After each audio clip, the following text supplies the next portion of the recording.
महाभारत युद्ध आरंभ होने के ठीक पहले भगवान श्री कृष्ण ने अर्जुन को जो उपदेश दिया वो श्रीमद् भगवत गीता के नाम से प्रसिद्ध है। यह उपदेश गीत के रूप में दिया गया था, इसलिए इसे गीता कहा जाता है, तथा गीत के रूप में यह उपदेश भगवान श्री कृष्ण के द्वारा दिया गया था, इसलिए इसे भगवत गीता कहा जाता है। भगवत अर्थात भगवान और गीता अर्थात गीत। यह महाभारत के भीष्मपद का अंग है। गीता में 18 अध्याय और 700 श्लोक हैं। हिंदू पौराणिक कथाओं के अनुसार श्रीमद् भगवत गीता भगवान श्री गणेश द्वारा लिखी गई थी, जैसा कि उन्हें ऋषि वेद व्यास ने बताया था। भगवत गीता धर्म, आस्तिक, भक्ति और मोक्ष के यौगिक आदर्श के बारे में विभिन्न हिंदू विचारों का संश्लेषण प्रस्तुत करती है।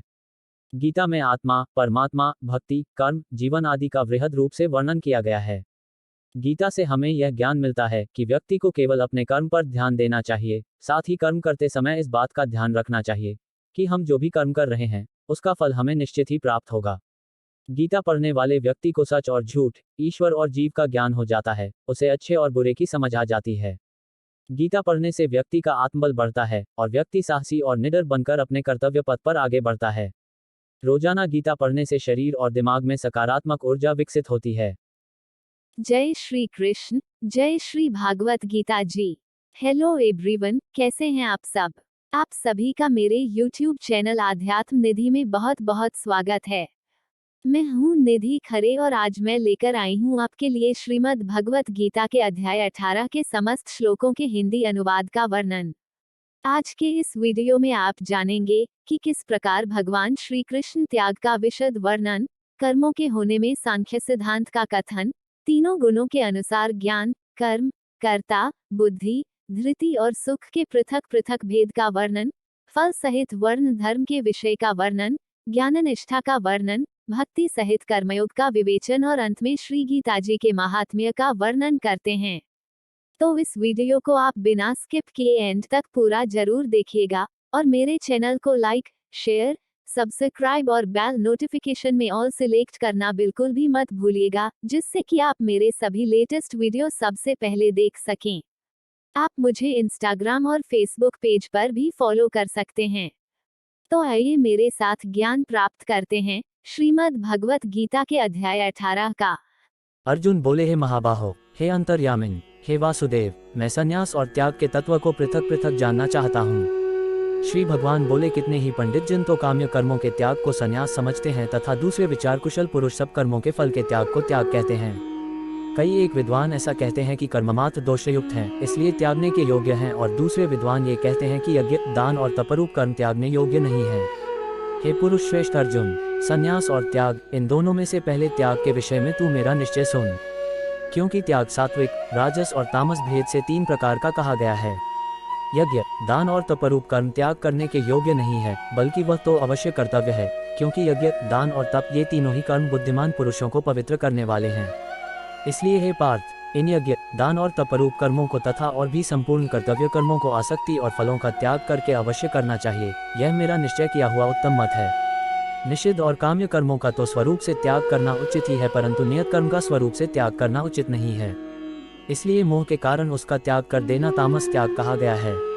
जो कुछ कर्म है वह सब दुख रूप ही है, ऐसा समझकर यदि कोई शारीरिक क्लेश के भय से कर्तव्य कर्मों का त्याग कर दे तो वह ऐसा राजस त्याग करके त्याग के फल को किसी प्रकार भी नहीं पाता। हे अर्जुन, जो शास्त्र विहित कर्म करना कर्तव्य है, इसी भाव से आसक्ति और फल का त्याग करके किया जाता है, वही सात्विक त्याग माना गया है। जो मनुष्य अकुशल कर्म से तो द्वेष नहीं करता और कुशल कर्म में आसक्त नहीं होता, वह शुद्ध सत्वगुण से युक्त पुरुष, संशयरहित, बुद्धिमान और सच्चा त्यागी है। क्योंकि शरीरधारी किसी भी मनुष्य द्वारा संपूर्णता से सब कर्मों का त्याग किया जाना शक्य नहीं है, इसलिए जो कर्मफल त्यागी है वही त्यागी है, ये कहा जाता है।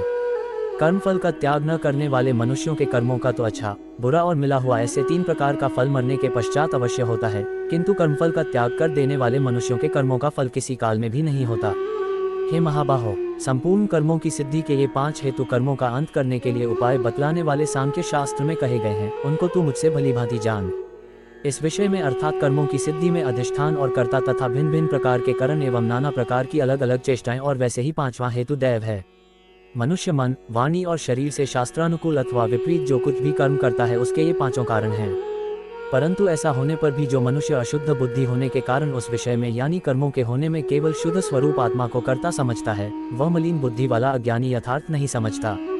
जिस पुरुष के अंतःकरण में मैं करता हूँ ऐसा भाव नहीं है तथा जिसकी बुद्धि सांसारिक पदार्थों में और कर्मों में लिपायमान नहीं होती, वह पुरुष इन सब लोगों को मारकर भी वास्तव में न तो मरता है और न पाप से बंधता। ज्ञाता, ज्ञान और ज्ञेय ये तीनों प्रकार की कर्म प्रेरणा है और कर्ता, करण तथा क्रिया ये तीनों प्रकार का कर्म संग्रह है। गुणों की संख्या करने वाले शास्त्र में ज्ञान और कर्म तथा कर्ता गुणों के भेद से तीन तीन प्रकार के ही कहे गए हैं, उनको भी तू मुझसे भली भांति सुन। जिस ज्ञान से मनुष्य पृथक पृथक सब भूतों में एक अविनाशी परमात्मा भाव को विभागरहित संभाव से स्थित देखता है, उस ज्ञान को तू सात्विक जान। किंतु जो ज्ञान अर्थात जिस ज्ञान के द्वारा मनुष्य संपूर्ण भूतों में भिन्न भिन्न प्रकार के नाना भावों को अलग अलग जानता है, उस ज्ञान को तू राजस जान। परंतु जो ज्ञान एक कार्य रूप शरीर में ही संपूर्ण के सदृश आसक्त है तथा जो बिना युक्ति वाला तात्विक अर्थ से रहित और तुच्छ है, वह तामस कहा गया है। जो कर्म शास्त्र विधि से नियत किया हुआ और कर्तापन के अभिमान से रहित हो तथा फल न चाहने वाले पुरुष द्वारा बिना राग द्वेष के किया गया हो, वह सात्विक कहा जाता है। परंतु जो कर्म बहुत परिश्रम से युक्त होता है तथा भोगों को चाहने वाले पुरुष द्वारा या अहंकार युक्त पुरुष द्वारा किया जाता है, वह कर्म राजस कहा गया है। जो कर्म परिणाम, हानि, हिंसा और सामर्थ्य को न विचार कर केवल अज्ञान से आरंभ किया जाता है, वह तामस कहा जाता है। जो कर्ता संग्रहित, अहंकार के वचन न बोलने वाला, धैर्य और उत्साह से युक्त तथा कार्य के सिद्ध होने और न होने में हर्ष शोकादि विकारों से रहित है, वह सात्विक कहा जाता है। जो कर्ता आसक्ति से युक्त कर्मों के फल को चाहने वाला और लोभी है तथा दूसरों को कष्ट देने के स्वभाव वाला, अशुद्धाचारी और हर्ष शोक से लिप्त है, वह राजस कहा गया है। जो कर्ता अयुक्त, शिक्षा से रहित, घमंडी, धूर्त और दूसरों की जीविका का नाश करने वाला तथा शोक करने वाला, आलसी और दीर्घसूत्री है, वह तामस कहा जाता है। हे धनंजय, अब तू बुद्धि का और धृति का भी गुणों के अनुसार तीन प्रकार का भेद मेरे द्वारा संपूर्णता से विभागपूर्वक कहा जाने वाला सुन। हे पार्थ, जो बुद्धि प्रवृत्ति मार्ग और निवृत्ति मार्ग को, कर्तव्य और अकर्तव्य को, भय और अभय को तथा बंधन और मोक्ष को यथार्थ जानती है, वह बुद्धि सात्विकी है। हे पार्थ, मनुष्य जिस बुद्धि के द्वारा धर्म और अधर्म को तथा कर्तव्य और अकर्तव्य को भी यथार्थ नहीं जानता, वह बुद्धि राजसी है। हे अर्जुन, जो तमोगुण से घिरी हुई बुद्धि अधर्म को भी ये धर्म है ऐसा मान लेती है तथा इसी प्रकार अन्य संपूर्ण पदार्थों को भी विपरीत मान लेती है, वह बुद्धि तामसी है। हे पार्थ, जिस अव्यभिचारिणी धारण शक्ति से मनुष्य ध्यान योग के द्वारा मन, प्राण और इंद्रियों की क्रियाओं को धारण करता है, वह धृति सात्विकी है। परंतु हे पृथापुत्र अर्जुन, फल की इच्छा वाला मनुष्य जिस धारण शक्ति के द्वारा अत्यंत आसक्ति से धर्म, अर्थ और कामों को धारण करता है, वह धारण शक्ति राजसी है। हे पार्थ, दुष्ट बुद्धि वाला मनुष्य जिस धारण शक्ति के द्वारा निद्रा, भय, चिंता और दुख को तथा उन्मत्तता को भी नहीं छोड़ता अर्थात धारण किए रहता है, वह धारण शक्ति तामसी है। हे भरत श्रेष्ठ, अब तीन प्रकार के सुख को भी तू मुझसे सुन। जिस सुख में साधक मनुष्य भजन, ध्यान और सेवादि के अभ्यास से रमण करता है और जिससे दुखों के अंत को प्राप्त हो जाता है, जो ऐसा सुख है वह आरंभ काल में यद्यपि विष के तुल्य प्रतीत होता है, परंतु परिणाम में अमृत के तुल्य है, इसलिए वह परमात्म विषय बुद्धि के प्रसाद से उत्पन्न होने वाला सुख सात्विक कहा गया है। जो सुख विषय और इंद्रियों के संयोग से होता है, वह पहले भोग काल में अमृत के तुल्य प्रतीत होने पर भी परिणाम में विष के तुल्य है, इसलिए वह सुख राजस कहा गया है। जो सुख भोग काल में तथा परिणाम में भी आत्मा को मोहित करने वाला है, वह निद्रा, आलस्य और प्रमाद से उत्पन्न सुख तामस कहा गया है। पृथ्वी में या आकाश में अथवा देवताओं में तथा इनके सिवा और कहीं भी ऐसा कोई भी सत्व नहीं है जो प्रकृति से उत्पन्न इन तीनों गुणों से रहित हो। हे परंतप, ब्राह्मण, क्षत्रिय और वैश्यों के तथा शूद्रों के कर्म स्वभाव से उत्पन्न गुणों द्वारा विभक्त किए गए हैं। अंतःकरण का निग्रह करना, इंद्रियों का दमन करना, धर्म पालन के लिए कष्ट सहना, बाहर भीतर से शुद्ध, दूसरों के अपराधों को क्षमा करना, मन, इंद्रिय और शरीर को सरल रखना, वेद, शास्त्र, ईश्वर और परलोक आदि में श्रद्धा रखना, वेद शास्त्रों का अध्ययन अध्यापन करना और परमात्मा के तत्व का अनुभव करना, ये सब के सभी ब्राह्मण के स्वाभाविक कर्म हैं। शूरवीरता, तेज, धैर्य, चतुरता और युद्ध में न भागना, दान देना और स्वामिभाव, ये सब के सभी क्षत्रिय के स्वाभाविक कर्म हैं। खेती, गोपालन और क्रय विक्रय रूप सत्य व्यवहार ये वैश्य के स्वाभाविक कर्म है तथा सब वर्णों की सेवा करना शूद्र का भी स्वाभाविक कर्म है। अपने अपने स्वाभाविक कर्मों में तत्परता से लगा हुआ मनुष्य भगवत प्राप्ति रूप परम सिद्धि को प्राप्त हो जाता है। अपने स्वाभाविक कर्म में लगा हुआ मनुष्य जिस प्रकार से कर्म करके परम सिद्धि को प्राप्त होता है, उस विधि को तू सुन।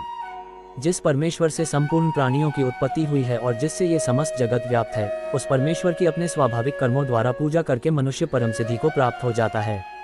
अच्छी प्रकार आचरण किए हुए दूसरे के धर्म से गुणहित भी अपना धर्म श्रेष्ठ है, क्योंकि स्वभाव से नियत किए हुए स्वधर्म रूप कर्म को करता हुआ मनुष्य पाप को नहीं प्राप्त होता।